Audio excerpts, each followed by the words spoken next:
Namaste. Acharya, before we even jump into the connection of Vedanta with, animal rights or veganism, before that, I wanted to understand is that personally, what is the connection between Vedanta and India, Bharat? Well, you see, Vedant is the culmination of the philosophy of the Vedas. Hmm? So, the Vedas are encyclopedic in nature. They talk about a lot of things. Hmm? Their topmost philosophical content is known as Vedant. Hmm? So, the Vedas originated in India. So, Vedanta is a very much homegrown philosophy of the soil. That's the relationship between Vedant and territorial India. And if we talk of India, the living conscious entity, then Vedant is the root from which all the philosophical systems in some way or the other take their nutrition. So we have had so many streams of thought in India. We have had religions, sects, and their branches, and so much else. But the undeniable fact is that all of that finds its inspiration in Vedant. In fact, it would not be an exaggeration to say that there can be no spirituality without Vedant. Vedant talks of and addresses such a simple and fundamental issue that you cannot avoid it if you want to live in truth, if you are someone who wants to understand life. So that's Right. Vedant for beginners. Superb. Acharya, yeah, that's what I was asking. That is beautiful. That's almost like Sanatan Dharma, right? The eternal principles of life, where that is the foundation. Uh, and how old is this belief system in India? Are there any traces? Are there, like, can we trace it? First of all, it is not a belief system. Okay.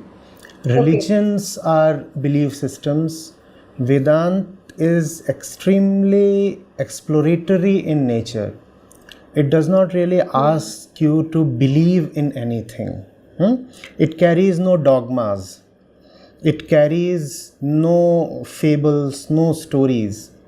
You really don't need to posit anything, assume anything, or take anything for granted. That's the fundamental beauty of Vedant. It's experiential in nature.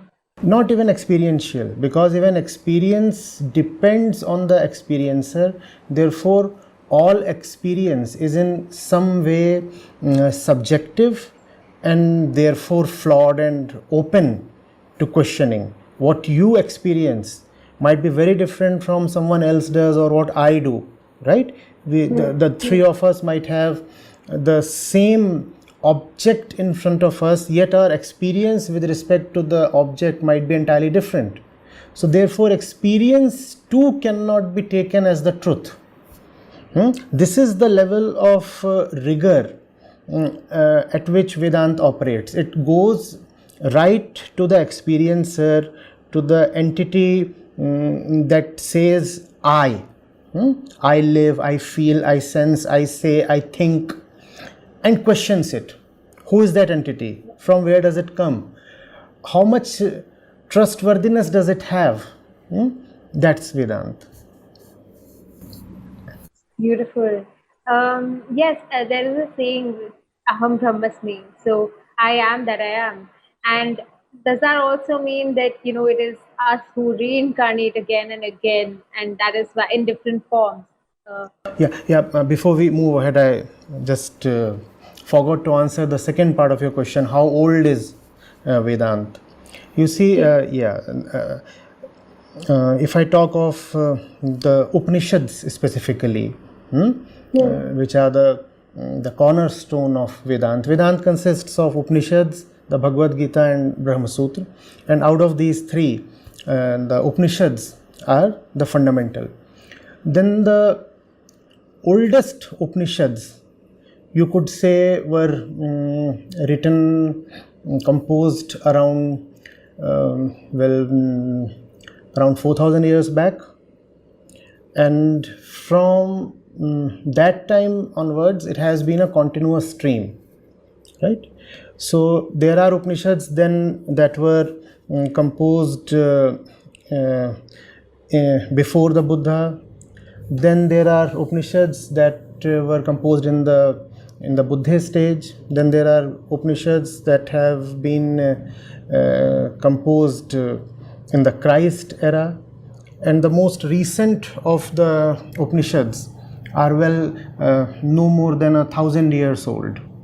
So that's the chronology. It's not one particular book, the Upanishads. These are parts.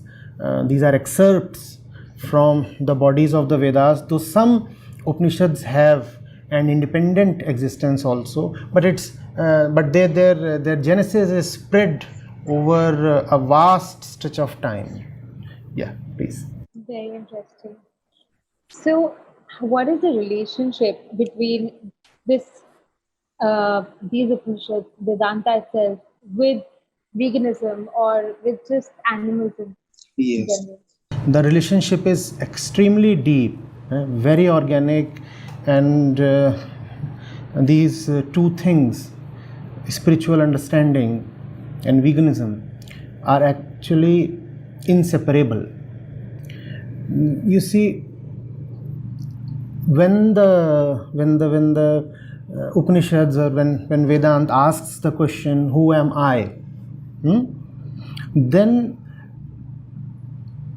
after removing all the fluff and all the falseness, one comes to see that one is the consciousness that is asking this question. One is the experiencing entity. And if you have heard Acharya Shankar's famous Nirvana Shatkam, then there he continuously negates what one is not.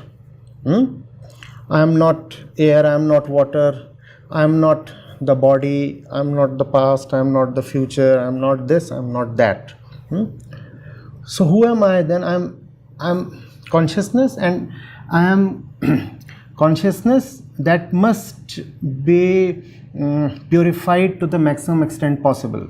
I am asking this question, who am I? Because the consciousness that I am suffers. It suffers because it is impure, it is impressionable, it is contaminated. So consciousness has to be respected, it has to be kept pure. If consciousness has to be respected, then consciousness in all forms has to be respected. You see, my suffering as an individual is because my consciousness has not received the kind of attention and respect from me that it deserved, right? If I really want to be free from suffering, then I have to respect consciousness. And if I have to respect consciousness, then how can I deny that the consciousness of the animal in front of me is not very different from my own? That the animal suffers in much the same way as I do. There also has to be then a level at which a person starts identifying with consciousness itself. That's like the first step, because a lot of people cannot go beyond the physical, and understandably so, I think. Yes. You see, that's the trouble with living in the physical. The more you live in the physical, the more you destroy the physical. You see, when we say somebody is is very body identified. It appears that that person would be taking care of the body a lot, or would be taking care of the material aspects of the life a lot. Well, that's not really the case. When you are too attached to the body, when you're too identified to material stuff, you find that you destroy even the material stuff. For example, you look at the environmental crisis today, you look at the climate crisis, all that is destruction on a material dimension. Because man loves material, and therefore he is creating havoc in the dimension of the material, the earthly dimension. The trees, the rivers, the mountains, everything that is material is being destroyed. So even to let material stay in a healthy shape, one has to have a certain detachment from material. And that detachment from material can only come when you first of all identify yourself not as material primarily, having a material dimension, all right, but not material at the core, but consciousness at the core. And when you are consciousness at the core, you cannot avoid admitting that the glint in the eye of the chicken or the goat is not very different from the light in your own eye. How can you then proceed to slaughter the little thing? Very difficult. I mean, it's also like having non-ownership, right? So I don't own this material, I don't own this body, I don't own that life form. I just identifying consciousness as it is, or what people sometimes call the creator. If one has any link to that, and whatever name that they call it, is when they start getting more sensitized to all beings, all living forms around. And I think animals are just one part of it. Is that what you meant? You see, there is me and there is the material world, and there is a relationship between the two. When I do not know who I am, then the relationship between me and the material world consists of animals, inanimate things, persons, consumable goods, everything. Then the relationship between me and the world gets totally distorted. And obviously, I suffer and I make the world suffer, right? So a person who is cruel towards animals is actually quite likely to be inconsiderate and insensitive towards his or her loved ones as well. Because that But they might not even know it, right? they might not even know it, but then it's like the virus. You may not know that you have the virus, but the effects will be there for you to experience and for everyone else to see, and the suffering might not be just personal to you. If you have the virus, then you cause suffering all around. And according to the Vedic philosophy, isn't that we are insensitive to our own selves? Because, like you said earlier on, it all starts with knowing yourself. So if you respect yourself, you by default respect another, by default respect. Well said. In fact, I have been emphasizing on this since a long time, that if you are being considerate towards animals, then it is not even a purely selfless thing. For your own good, please be sensitive to other conscious beings, other sentient beings. Because if you are not good to them, what it means is that you are not good to life itself, and you too are life. If you do not know how to respect the physical integrity, the very existence of an animal, you really do not know how to have even self-respect.